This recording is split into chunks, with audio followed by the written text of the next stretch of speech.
Hello, all, and welcome to the workshop. As Erica said, my name is Jennifer Dantzler, and I'm actually the executive director and founder of Inspire ND, which used to be called Including Kids. And today we're going to talk about executive functioning skills for a successful school year.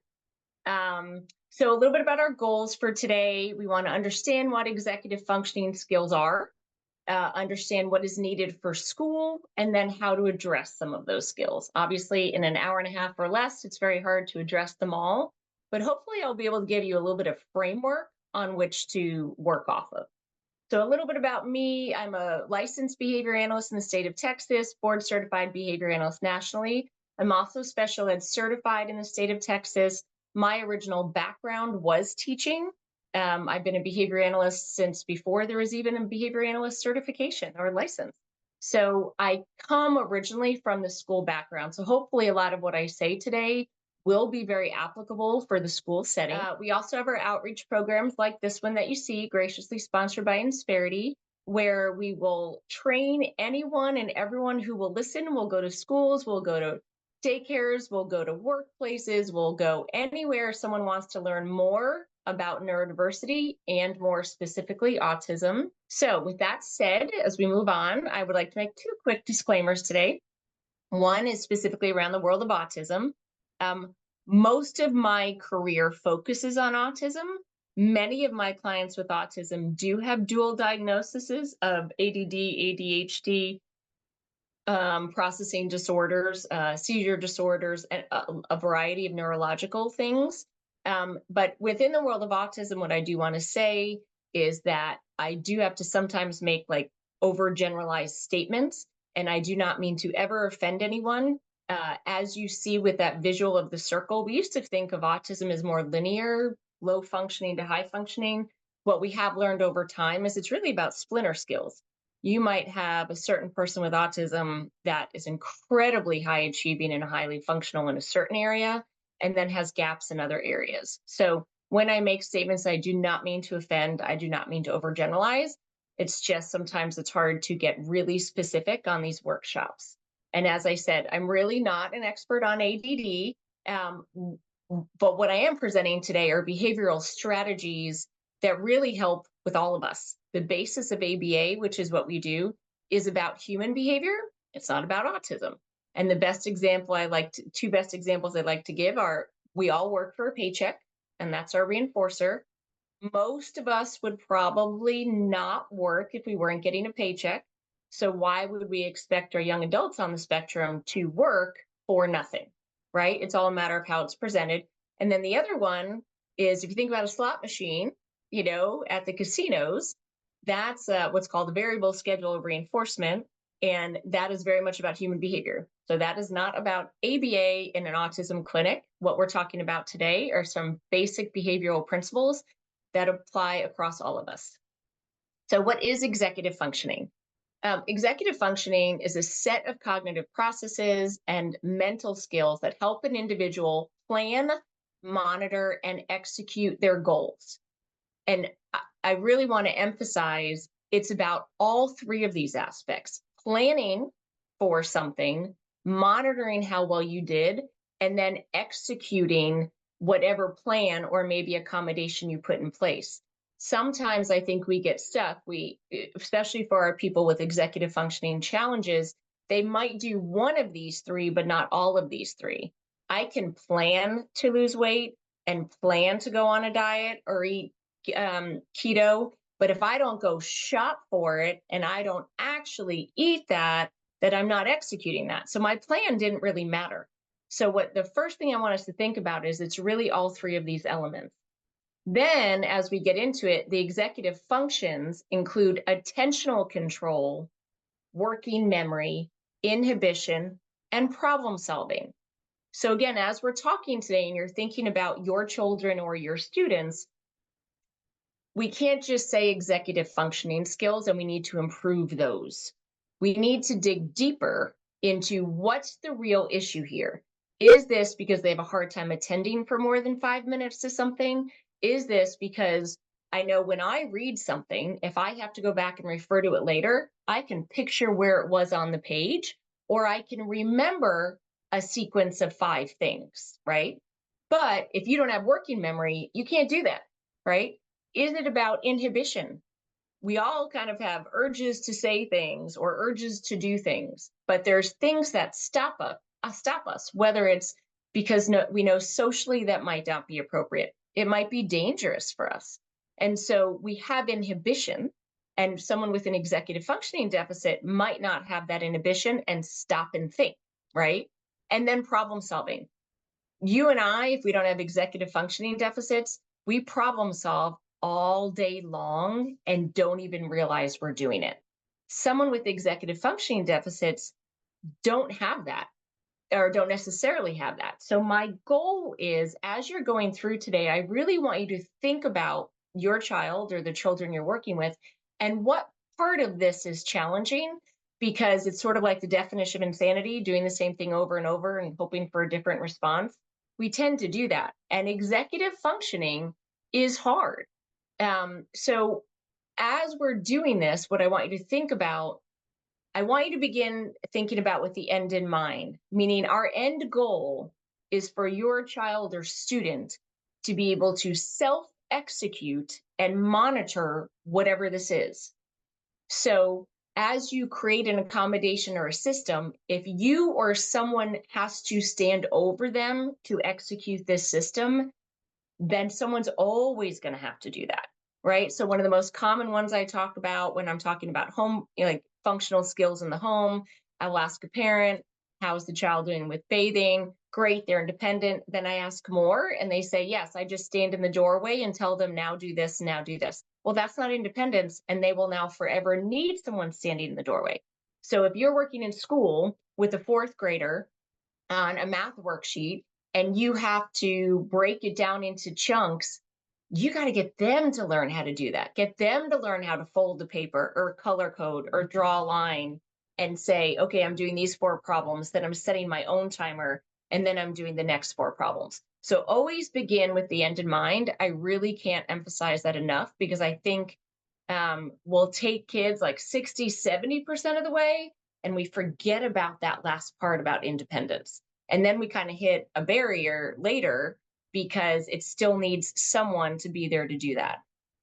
The next thing is, what's very challenging is deficits in executive functioning can mimic defiant behavior, meaning your parent, your child needs 100 prompts in the morning to get ready for school. They just can't get it done. They need me to remind them. The mornings are so stressful. Is this child being defiant? Which very well could be, right? Are they on their phone being distracted? Which very well could be. Or is it that we have a really hard time with multiple step instruction? So rather than every morning, mom or dad having to stand there every step of the way, do we work on creating checklists for them, right? Because that's really what they need, are those self-monitoring skills and tools, not mom or dad standing over them. Because when mom or dad are not standing over them, whether they're going to college or whether they're going to live somewhere else or whether they're going to work, their supervisor is not going to stand over them and say, now do this, now do this, now do this.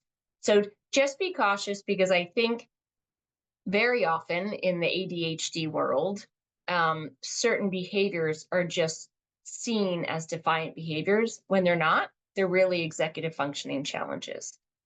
So, what executive functioning skills are most needed in school? Well, if you think about it, absolutely organization of materials, putting your books in your backpack. If you have a locker in school, which I know we've done away with a lot of those, but for schools that still have lockers, you have to figure out, when's the next time I come back to my locker, right? And so what books do I need to take right now, because I can't take all of them? What binder do I put that homework in? What books do I need to take home from school at the end of the day, because I only have homework in these 3 subjects?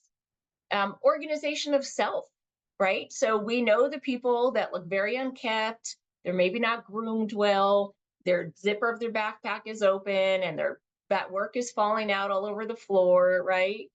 Maybe they have hygiene issues because they're not diligent about taking showers, or their morning routine of like, here I put on my deodorant, I brush my hair, that kind of thing. So those are all executive functioning skills, because they take time and planning to do. Time management between classes for those in usually like middle school and up, that is a huge one, right? I mean, navigating the hallway, figuring out where they go next, all of those things, time management on assignments. All of us, if we took 5 of us on this call and put us in a room with one assignment, it'll take all of us a different amount of time. Now you add in executive functioning challenges, it could be even more. And we have our guys with executive functioning challenges will get the 30-minute assignment done in 2 minutes because they maybe didn't do it the way they should have, or it would take them 2 hours if you let them. So how do we work on those skills? Time management on homework. I know homework is a very big one for those with executive functioning challenges. Emotional regulation in school, right? That inhibition control, that can get our guys in trouble in middle school and especially high school and beyond, right? If we're not understanding how to regulate our emotions, it can be either create some embarrassing moments, some bullying moments, that kind of thing. And then really advocating for the necessary accommodation. So you need your child in school to know when they need a break, and for you all to have helped them ahead of time with the accommodation of taking breaks or extra time on tests. But they need to be aware of this too and be advocating for those things. So areas of major struggle, right, that we typically see are organization, right? I did my homework, I promise. It's on my counter at home, which again, not uncommon for your neurotypical kid either, but it can usually be exacerbated or be even worse in our person with executive functioning challenges. Time management is a big challenge. And then really the social interactions, right? What I call reading the room, can lead to things like bullying, fake and real relationships, that kind of thing. Social skills and all of that is really a whole different topic, but where it rolls into executive functioning is understanding some of that inhibition control and that problem solving, right? So again, you and I will go into a novel situation and we'll actually use problem solving and some thought processes to go, okay, can I trust this person because of the environment I'm in? How are they acting towards me? How safe or vulnerable am I? We do all that subconsciously. A person with executive functioning challenges need tools to be taught how to do that. Okay, so kind of in a nutshell, especially for home, but they certainly can apply at school, is when possible, keep things as consistent as possible, right? Schedule, expectations. Now, I can tell you personally, my family is not a routine-oriented group, but that's worked okay for us because my children don't have executive functioning challenges. If they did, we'd have to work a lot harder on that routine. And I know, like, we just had Meet the Teacher night the other night at my child's school, and right in some of the classrooms, you could see very clearly up on the board what's like every day of the week and what's coming up, and it's all organized. And then other classrooms, not so much. So the ones that are really organized and it's very clear the expectations up on the board, that's really helpful for our clients with executive functioning challenges. The rooms that are a little bit more chaotic, not sure what's coming next, that can be harder. But you can still build in those supports for them. It just will probably take a little bit more work on your part. When possible, limiting distractions. So your child who might have attention problems for homework might be where you then say, okay, he's got to sit in the kitchen and do his homework because I've got to be on top of him. But the TV's on in the other room for your other child, the dog is barking, you're trying to make dinner, and you're on your phone finishing up a work meeting, right? That's not going to be ideal for the person with executive functioning challenges. So if they have to sit under your supervision, can we make that environment as distraction-free as possible, but also working towards what supports can we put in place so that they can be working up in their room or another room or an office where you might be able to control some of that chaos. Same thing in the car, right? So I have a lot of parents who will use the tool in the morning to sort of prime, what we call prime, where we're going over our day's rules, our day's expectations. Did you bring in this homework? Do you have this done? But the little sister's iPad is playing right next to them with a cartoon show on, or the dog's in the front seat with their nose out the window trying to catch the air, right? So just being aware of those things, because those things might be really affecting the processing of what your child is saying. And it's not defiance, it's that there's way too much going on. Um, Providing frequent feedback. So the more feedback you can give as specific as possible, the better.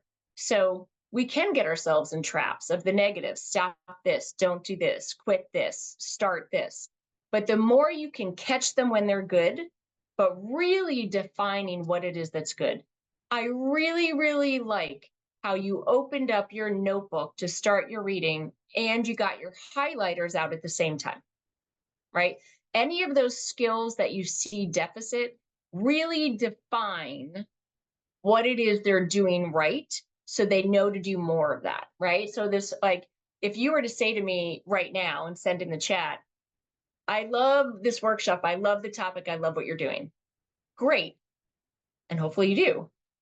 But I don't know what it is that you love the most. If you were to say in the chat, I love your tone of voice, or I love your cadence, or I need your slides to have less words on them, right? So if you were to send me, a chat that said, it's too chaotic, I don't know what that means. Is that because there's noise? Is that because of the words on the screen, the colors on the screen? So the more specific feedback you can give your child, the more likely they are to work on that specific tool.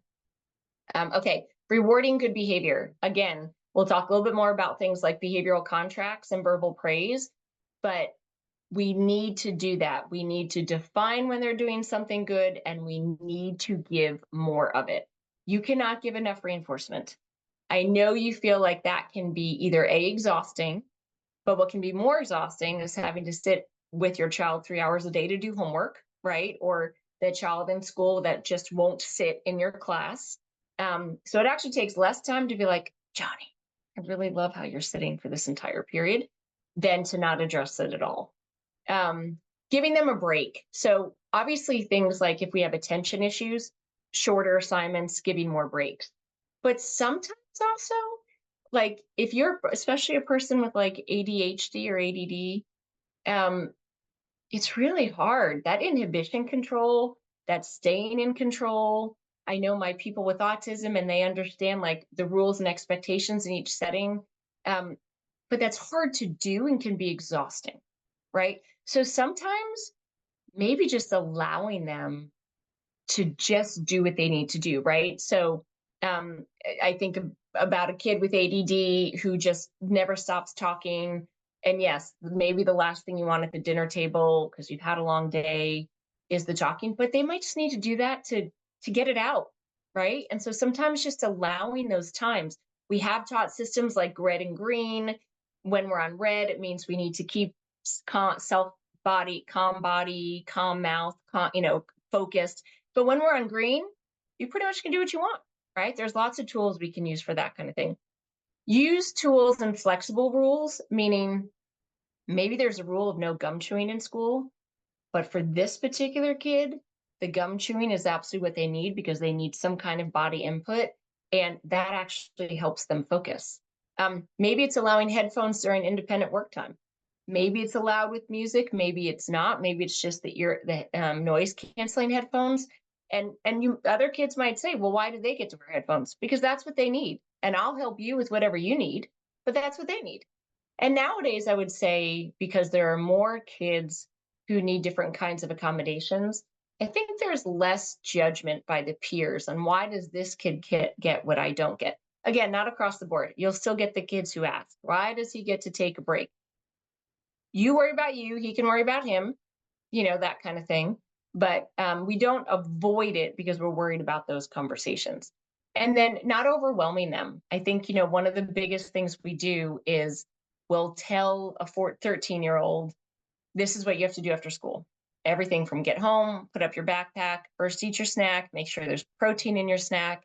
Then you need to let the dog out. Then we need to get your homework out, but you need to get as much of your homework done before dinner as you can. And then we're going to have dinner at 6 o'clock. And then don't forget you have Boy Scouts tonight. Woo, right? Too much. They probably know all that's happening, but for you to front load all of that, you think you're helping because you're priming. You might be, and for certain children, that's really helpful, but it might be you can only give the 1 or 2 tasks before the rest of the tasks, and then the next 2, and then the next 2. And then encouraging support from others in their lives. It really does take a village, right? So helping other people understand what they need, helping, again, if you're a parent, helping the teachers at school understand what you see at home. What are things they need? Likewise, obviously, teachers with parents, like, what are you seeing that are tools that are successful? Okay, I cannot emphasize enough, whenever possible, visuals, visuals, visuals. And I say this because, first of all, most of our brains think visually. Like, there's the whole, back in the day, you were visual learner, auditory learner, sensory input learner. But more people with executive functioning deficits are visual learners, meaning they can, if they can see it, they can picture and now create a little file folder in their brain. And so one of the benefits of visuals, first of all, is that that's how a lot of our brains learn best. But also, visuals can be anywhere and don't require another person. Verbal prompts always require another person. Now, with AI and some of the other tools on the computer, it's moving. Some of it can be moving, right, to electronic or technological. But for the most part, visuals, you don't need anyone else around. And you can create your own visuals. You can print your own visuals. You can buy your own visuals. Or I can create a visual for you and you can go use that visual. So visuals are color coding, incredible. I have people who have executive functioning challenges, and if everything is color coded, meaning this is, again, either whether it's color coding like high priority, medium, low priority, this is in the area of science, these are your to-dos in the areas of history, and then maybe that sticky note or that folder aligns with the same color as their textbooks, so they know that for the most part, everything in my backpack that's blue has to do with history, right? That kind of thing. I can't say enough about sticky notes, because also, if nothing else, for any one of us, there's nothing more gratifying than you have your little sticky notes, you completed that task, and crumpling up that sticky note, or checking it off your list, or wiping it off your dry erase list. I mean, there's been even times where I've gotten something done and it wasn't on my list. I write it on my list so I can wipe it off my list, or crumple up that piece of paper. It's silly, but there's a very huge aspect of reinforcement to that.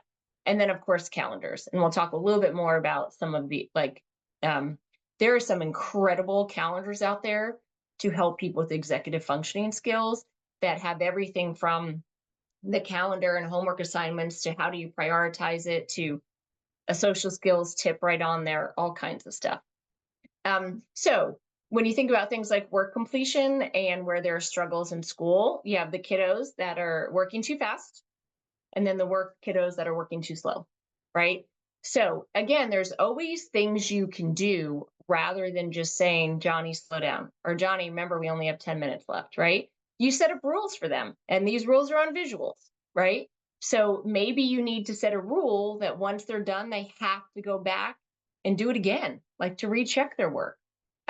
Or they maybe have to map out their time. Okay, so stop, and I want you to take 20 seconds, Johnny, to say, okay, there are 10 problems on this, and I have 30 minutes, which means I should probably be spending whatever that is, 2.5 minutes per problem. And maybe they do have a timer right next to them. So for some of our kids, the timers might make them too anxious, but for some of them, it's what they need to stay on track. Or it's things like writing an essay. That can be really daunting, right? For our guys that might be trying to write something longer. It's like, okay, well, you have to write a 5-paragraph essay. You have an hour. That means 10 minutes per paragraph and 10 minutes to review, that kind of thing. Or if it's the opposite, too slowly, you cannot take more than 2 minutes per problem, or you cannot take more than 10 minutes per paragraph. And I know that can be hard, right? Because if you're looking at some of the high school assignments, well, maybe your closing paragraph is the one that is most important. You should maybe be spending 12 minutes on it. But if we're at a place where we're not even there yet, like if the worst case scenarios, they spend 10 minutes on each paragraph, that's still better than where we were, right? It's progress in the right direction. And then there are all kinds of tools like for distractibility, which we all are told to use, right? Keep your journal next to your bed to get your thoughts out, get them down on the paper so that you can sleep better. Well, for our guys with executive functioning problems, this is even more important, right? So you have the kiddo that's sitting there in class, you can see they're not focused. You go up and ask Johnny what's going on, and he tells you something he's thinking about and can't get off. He's perseverating. have them write it down. I mean, it's a really, really, really underutilized tool across a multiple of area that we could use it. And then, again, planners, to-do list, prioritization. For those that don't have executive functioning challenges, things like prioritizing your time comes a little bit more naturally. You give someone with executive functioning challenges 5 things to do, they're probably just going to go top down.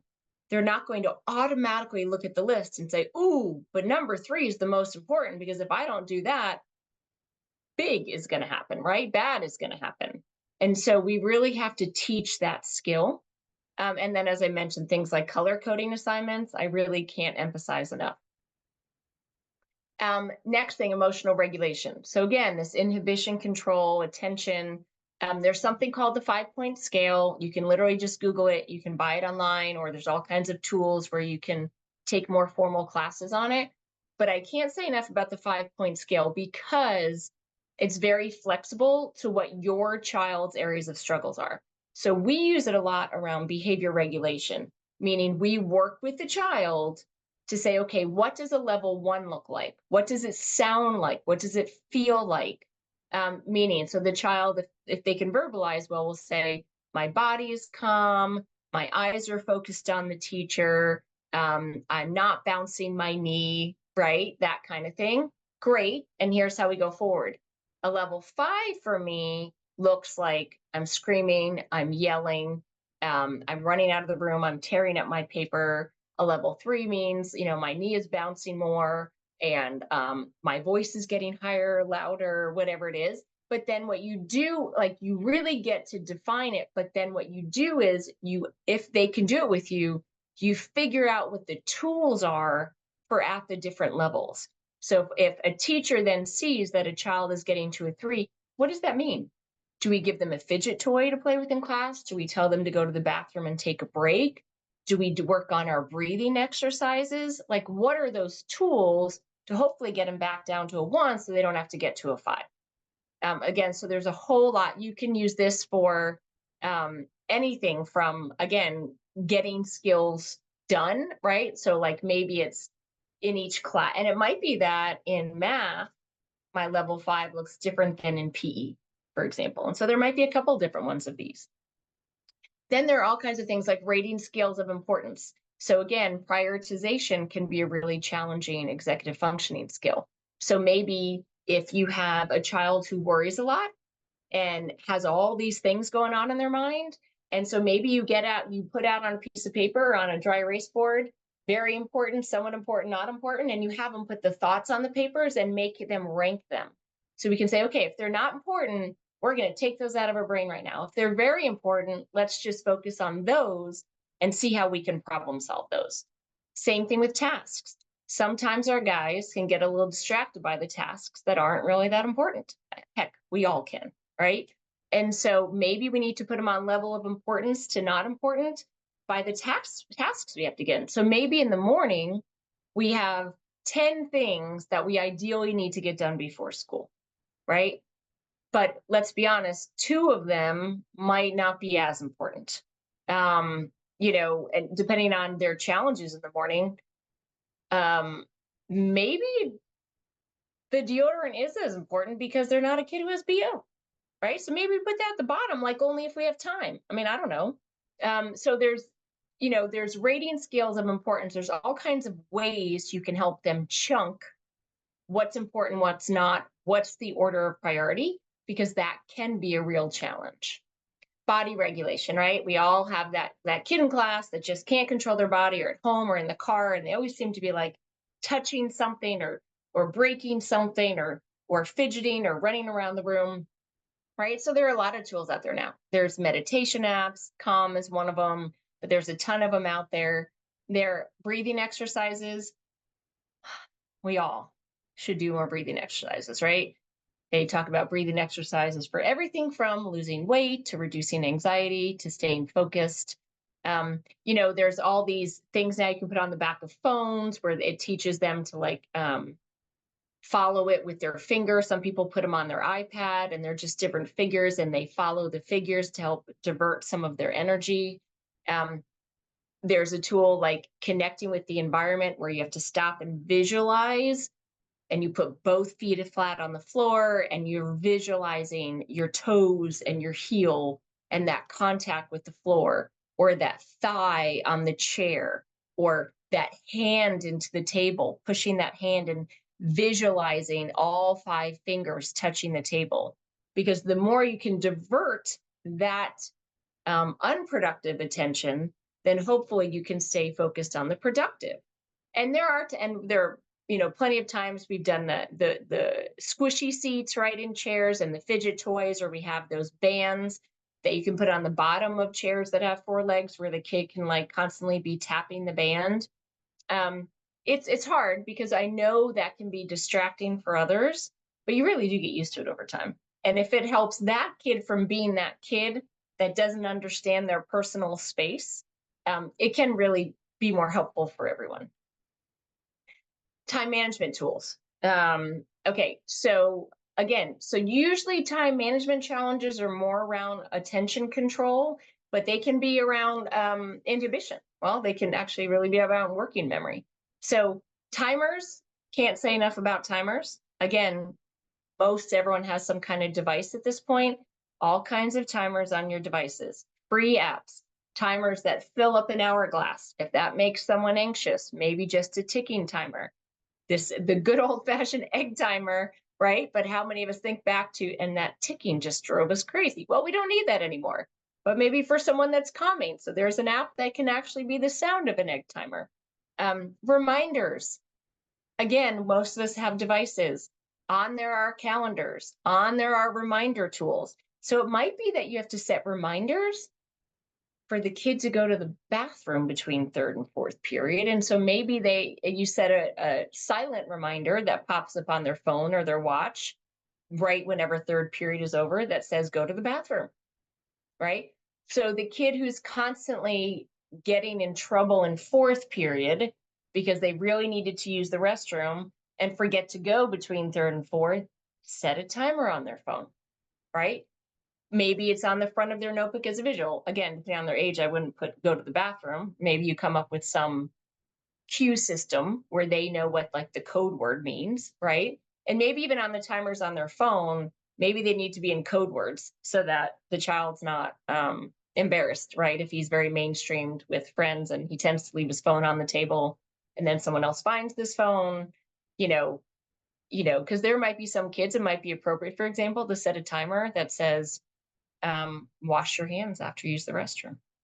Okay, well, you certainly don't want other kids seeing that because then they'll be the laughing stock, right? So you got to figure out maybe what are some other ways to remind without saying those words if other people might see their device. And then things like breaking down projects and bigger tasks by day or deadline. So again, most kids can get overwhelmed when a teacher says, we're doing this semester-long project. It's going to be a book report on the 3 books that you have had to have read. And it's like, oh my goodness, like for a lot of us, that executive functioning skill is really, really challenging. And so we need to break those down into smaller chunks. And I don't think I said this earlier, but what I cannot emphasize enough is, I say it on a later slide, I call this touch it to own it. If you want them to be successful with the tool, have them in on the development of the system. I will say it 5 more times. Like, have them in when they can on the development of the system, because they will own it more, and they need to be in on what's reasonable and not reasonable. Okay, I'm just reading the chat for a second. Suggestions for helping the child to get into the habit of opening and using the planner. Okay, so they probably do have a phone. So maybe a reminder comes up at the beginning of every period that says, open your planner. Or this might be the accommodation where you work with the teacher, where they just have to go over at the beginning of every period. And maybe it's put a sticky note on the desk. Maybe the teacher and student have worked on when I tap the desk 3 times, that's your reminder to open your planner. Okay. because you don't want it to be, because sometimes like we don't want it to be embarrassing for the child, right? So do we want the teacher to say from across, remember, Johnny, open your planner, because then now that's everyone's business. So as much as you can make that private, but they probably need some kind of external reminder then, if they're having a challenge with opening it, to open their planner. It might be like a self-talk script that you teach them to self-talk. I walk in the room, I sit down, I open my planner, right? And then maybe before school, on the way to school, the priming is, tell me what your rules are. Walk into every class, I sit down, I open my planner, right? And then you teach them to practice that and you get them to say that. Now you do have to teach some of them inside voice, outside voice, right? Like that whole, like, don't say that out loud, right? That should have been my inside voice. We do want them to teach it in their inside voice, so you might have to practice that. But you need what you need to do is get it in their behavioral repertoire, right? That's the main thing. Oh, it's for middle school, so no phones allowed. So yeah, I think I would probably work on the self-talk of practicing the order, very simple order. And it might be that you have like 5 different self-talk scripts, and maybe they're up on the fridge and they're for different scenarios. So like, okay, let's practice your self-talk for the beginning of every class. The self-talk for the beginning, and maybe that's blue. And it's like, walk in, sit down, and maybe depending on if the child can handle it, walk in, say hi to the teacher, sit down, open my notebook, or say hi to a friend, open the notebook. And then the red one is for when I come home from school, walk in the door, put my stuff down, and go to the bathroom. But you practice them these self-talk scripts. And if they can handle multiple of them, then you say, okay, what's the script for this? What's the script for this? But in the beginning, it might be that you need the teacher to prompt, but let's try to make it be as least invasive as possible. Okay, there we go. Next one is mindfulness strategies. So again, the body awareness, like we talked about, for some of our guys, especially middle school and high school, not understanding your personal space versus someone else's personal space, it didn't really matter in elementary school, but it matters in middle school and high school. And all of a sudden, your kid is weird because they weren't understanding personal space. One of the tools that we like to use, as simple as it is, but it's so effective, is a hula hoop. And you literally practice standing them inside of a hula hoop and you say, this is your personal space. Everyone has a hula hoop. You don't go into someone else's hula hoop unless you're invited. And so, like, because if you think about it, we all hula hoop. Now, I would say probably since COVID, our hula hoop has gotten a little larger. So maybe it's the extra large hula hoop. And there are different size hula hoops. And so maybe you do buy the extra large one, and you put that and you say, let's practice this. And maybe you practice it at home or in class, in social skills class. Okay, let's all practice being in our hula hoop. And then let's practice where our hula hoop's not there, but how far apart should we stand, right? And then, but you also have to discern for some of these things, like the chewing of the gum or the bouncing on the chair or the doodling. That might be what they need to focus, right? So the person with ADD looks like they're not attending at all. And the teacher's like, they're not attending. I'm going to ask them the question. They ask the question and the kid is dead on accurate. But they were doodling and they were bouncing, but that's what they needed to listen, right? And that's what can be challenging. So a lot of people who are on the spectrum who can verbalize what's kind of going on in their thought process, they will say, I can't make eye contact because there's something that's distracting. So if I'm looking at you, I can't be focusing on what you're saying. Because many of us, I don't know if you know, but like we're actually not truly symmetrical, right? One eyebrow is higher than the other. I know when I talk, part of my mouth goes down a little bit. Probably didn't put my eyeliner on exactly the same way. So some people on the spectrum have conveyed that I can't look at you because I'm going to focus on that. We've all had it with the person who has food in their teeth, and you really can't focus on what they're saying because you're so focused on their food in their teeth. I mean, that is the reality, right? We just have a few more coping skills to say, get focused, Jennifer. Stop worrying about the salad in the teeth and focus on what they're saying.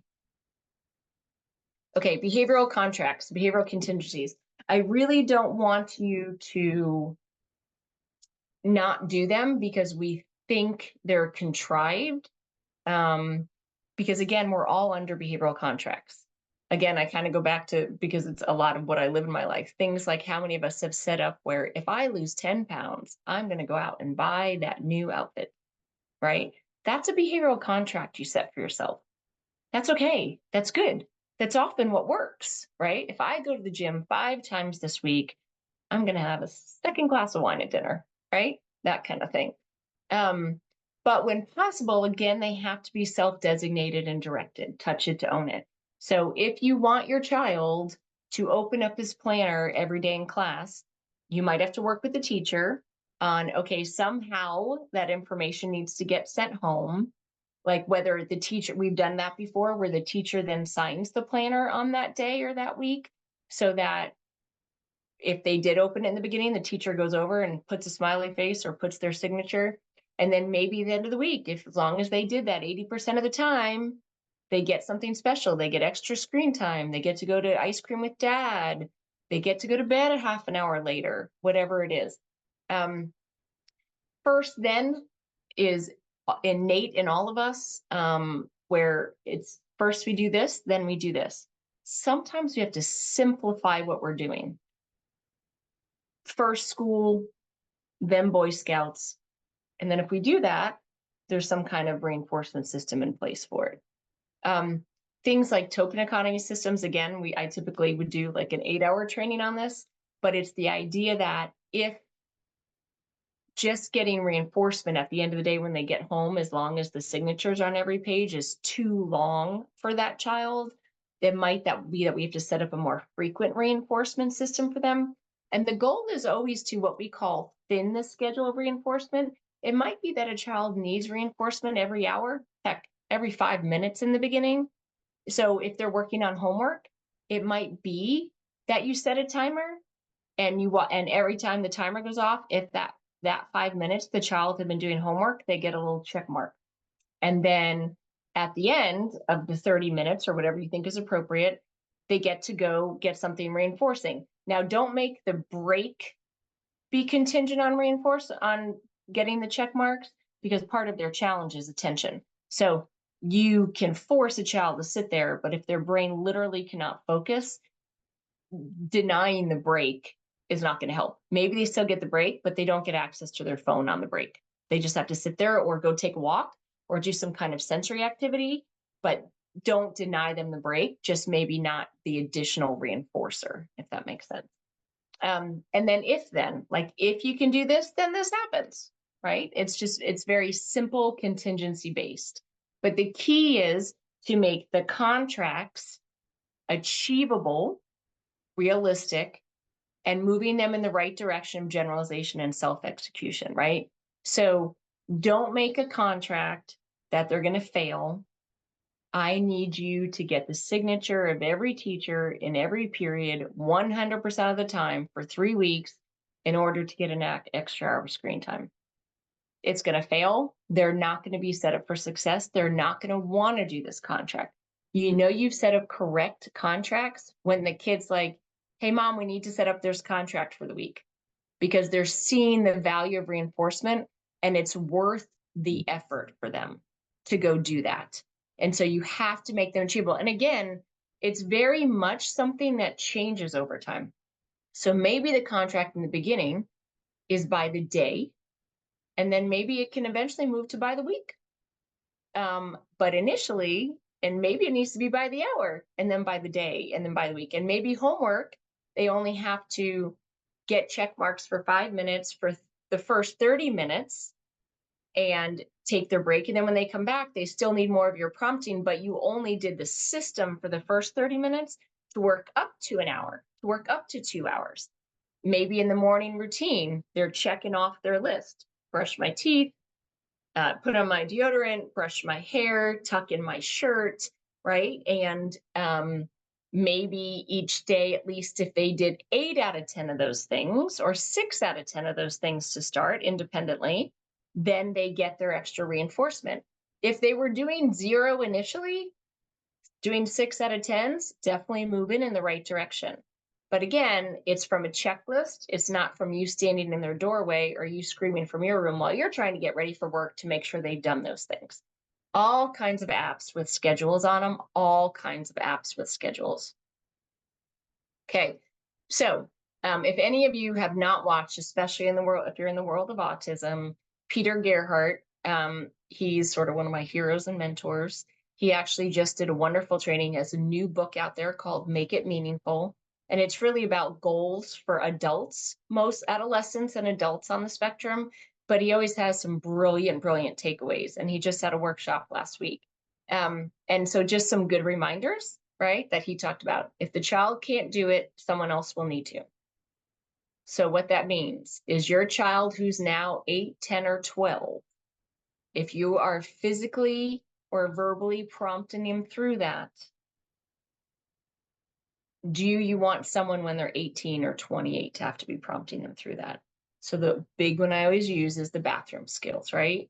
Do you want someone else wiping their bottom or standing there while they're naked in the shower, having to take a shower and being prompted through washing your hair, washing your body, washing your feet? Or would you rather a tool, an iPad that has the schedule on it and the expectations on it to do it for them? They now make shower curtains where you put the iPad in the shower curtain. Now, unfortunately, I think it was created just for you and I where we can't put our phones down, but it actually has been so helpful for kiddos who can't seem to get through that process or forget to wash the soap out of their hair, right? So you put the iPad in the little window and then it will do it. And you can do ones where it sets a timer where after 30 seconds, it goes to the next thing and then to the next thing, or they have to push the button and then it will go to the next thing. There's all kinds of things you can do with that.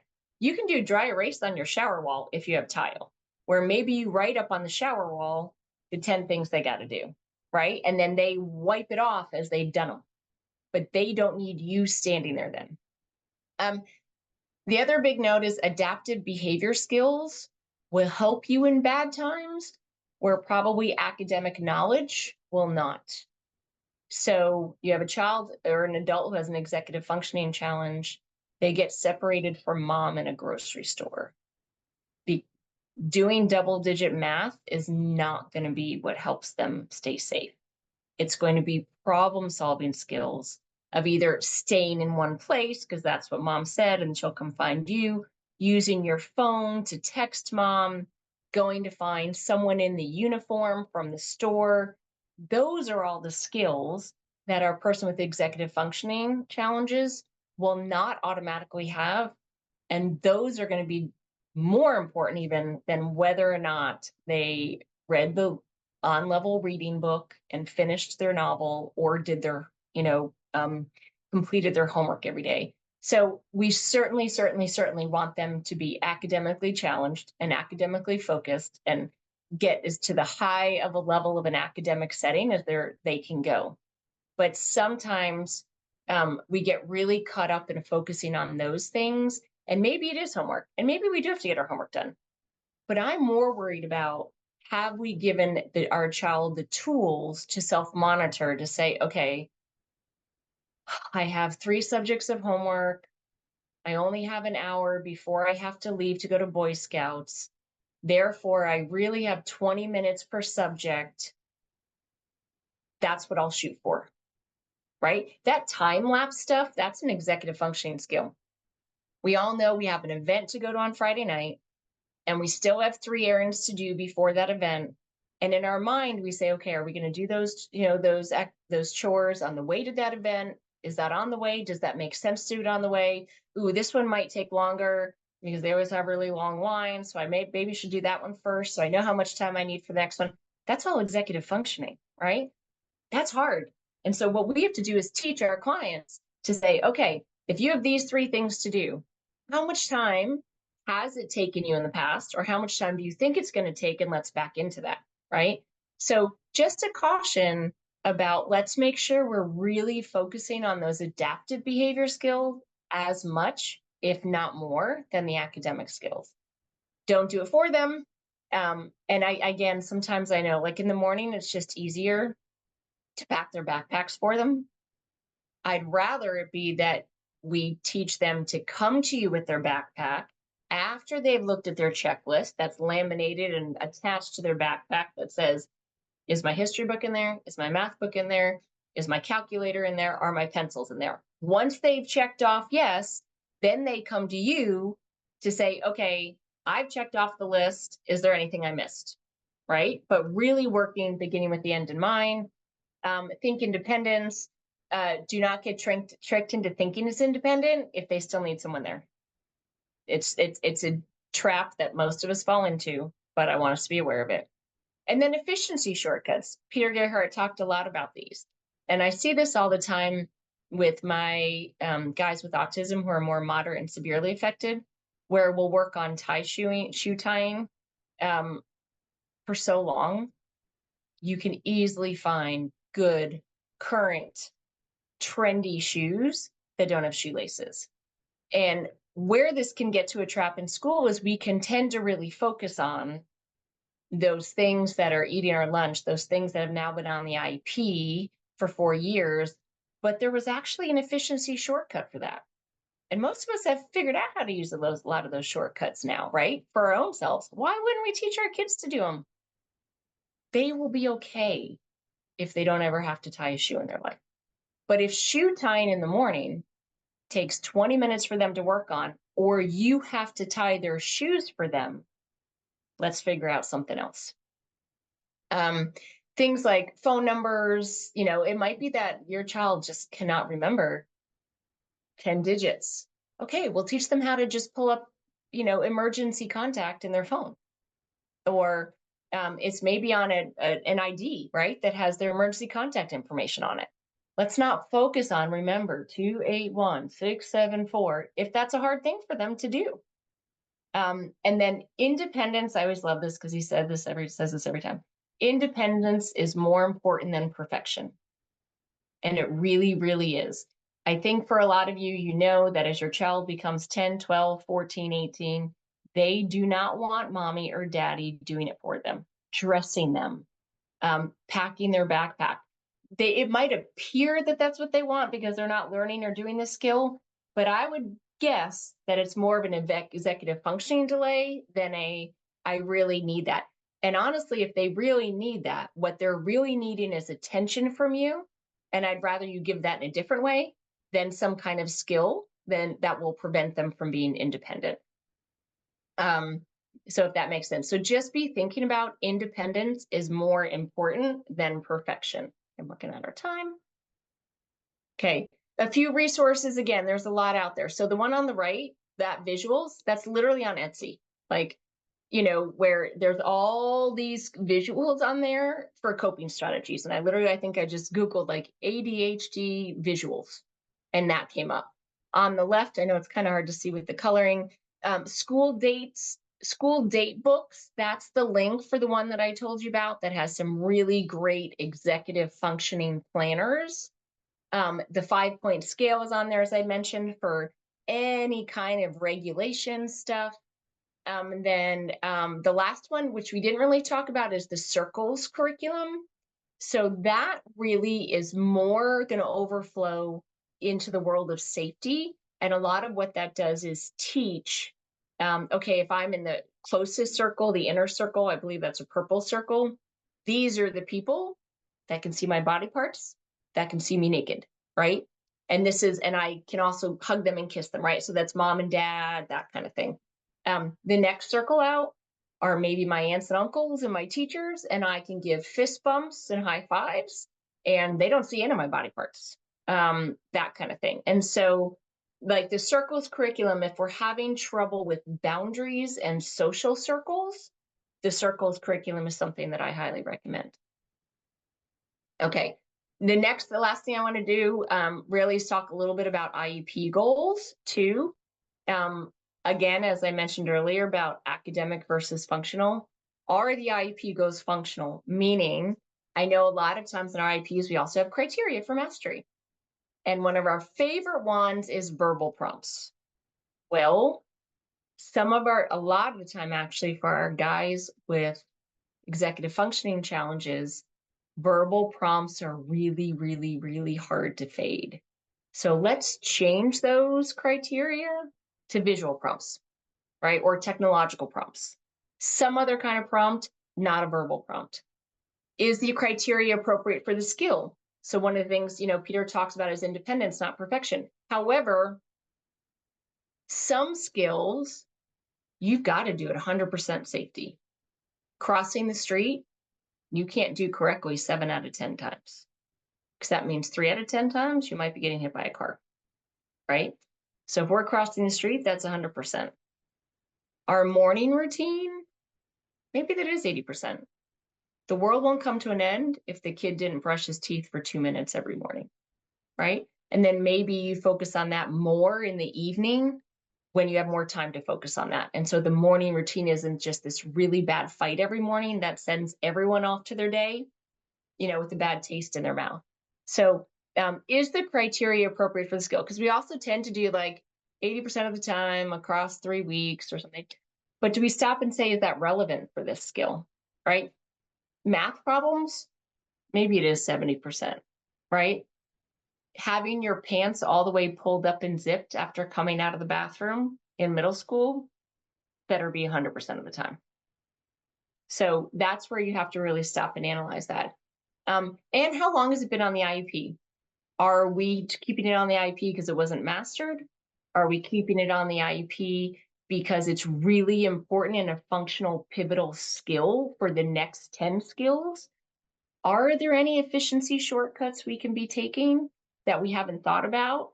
We wanted to try it. And again, I can't emphasize enough. I want us to go for the gold on everything.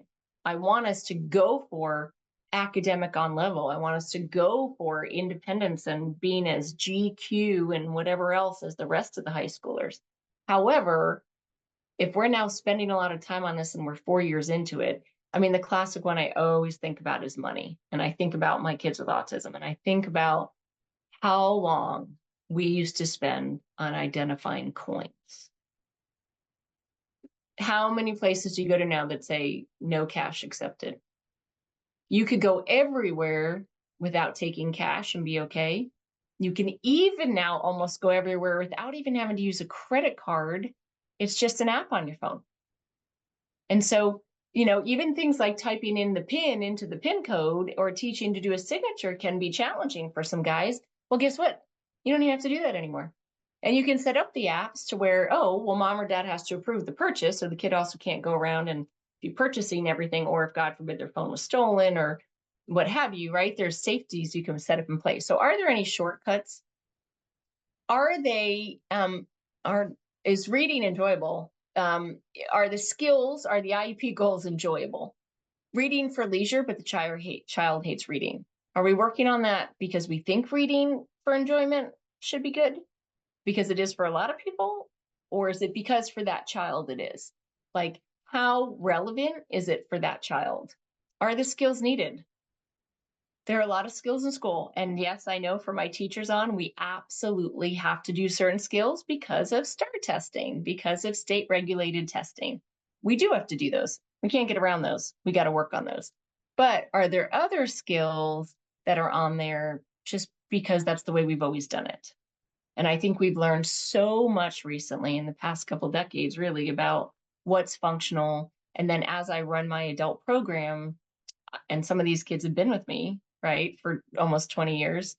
And I see and I know the amount of time we spent on certain skills when they were younger that they actually don't need in life, and they're very successful. I mean, we all say that, right? Like, did I really need to learn a certain thing that I learned in history? Probably not. But I also learned executive functioning skills with that skill. Everything from memorization to understanding importance to problem solving to discerning right from wrong. You learn more, right, than just that skill. But sometimes we're teaching skills just to teach skills. And then how often can the skills be taught? This is another Peter Gerhardt brilliance thing. He actually has a whole study done mapping out. If you have something on the IEP and it can only be hit once or twice a week because of what that skill is, how long is that thing going to be on our IEP, right? And is that something that we really should be working on? So, like, he will comment that we will see on kids' IEPs, for example, going out to order at a restaurant, but they only go out to eat from school once a week. So then what are we targeting on the IEP? Maybe we're only targeting transition appropriately or verbal clarity, But usually the goal is like, we'll successfully go out to a restaurant, but they can only go once a week. So they really only have like maybe 30 times the whole year to do it. So is that an appropriate thing? Or would it be better to either say, okay, we're going to do this, but we're going to hit it hard for 2 months and hopefully master the skill. But lots of times we have things on there that we can't really hit that often, and then we wonder why we're not making progress. Okay, so if the goal is on the IEP for more than 2 years, so this is parents and teachers, right? Make it the task simpler. The task is too big, the goal is too big, make it simpler. Can we create a shortcut using technology? Analyze how important and generalizable the skill is. What is the criteria for mastery? Again, crossing the street, medication administration. We do a lot with teaching the kids. They need to know what medication they're on, why they're on it, when they take it, and what color it looks like. And so we will literally do tests here where the clients are responsible for going and asking for their medication, and we will do sabotages where we'll try to give them the wrong med and they need to say no, round circle pill, or depending on their level of verbal ability. You want them to own the type of medication, why, what it looks like, what color it is. Not that the nurse has to call them down every day at fourth period, and they might technically to get out of class, but we want the kid to know they need to go during fourth period. So when there's a sub nurse and they don't call them down, the kid needs to be able to go to the teacher and say, I'm supposed to go to the nurse during fourth period. And then when they go, they need to know they take the little white circle pill, not the long oval yellow pill, so that when the overwhelmed nurse accidentally goes to give them the wrong pill, they don't take the wrong pill. They say, no, that's wrong, right? These are all the things, but that's all needs to be at 100%, right? That needs to be pretty successful. And then make sure it's functional. We do call these skills sometimes applied skills, but that still does not guarantee functional. They can be applied, right? That they're less academic, more applied to real life, but have we really gotten them functional, right? That's what we really need to think about. And then the last thing that he talks about, which I just love, is stop and do the 24-hour home alone test. Kind of like the movie, right? If your child were home alone for 24 hours, what would they do? What would they not do? And then from there, what do they need to be taught? Because that's really just like in the movie, right? That's really what we need to work on, is what are those skills. Now, again, you might have to start small. You might have to start with, if they were home alone for 10 minutes, what would they do or not do? But the end goal is the 24-hour test. So if you think you're almost there, great, but stop. And maybe as a team, right? Maybe it's the ARD team that stops and says, okay, if they were home alone for 24 hours, teachers, what do you think that he would do based on what you see? Mom and dad, what do you think he would do based on what you would see? Great. Are we addressing those skills on the IEP? I mean, obviously, our goal is not for a 10-year-old to stay alone for 24 hours, but you got to begin with the end in mind and work back towards that. Because if we don't, now at 18, when maybe they could be staying alone, we didn't work on those skills to get us to that place, if that makes sense. Okay, so with that said, this is my information. I would like to stop now and answer any questions.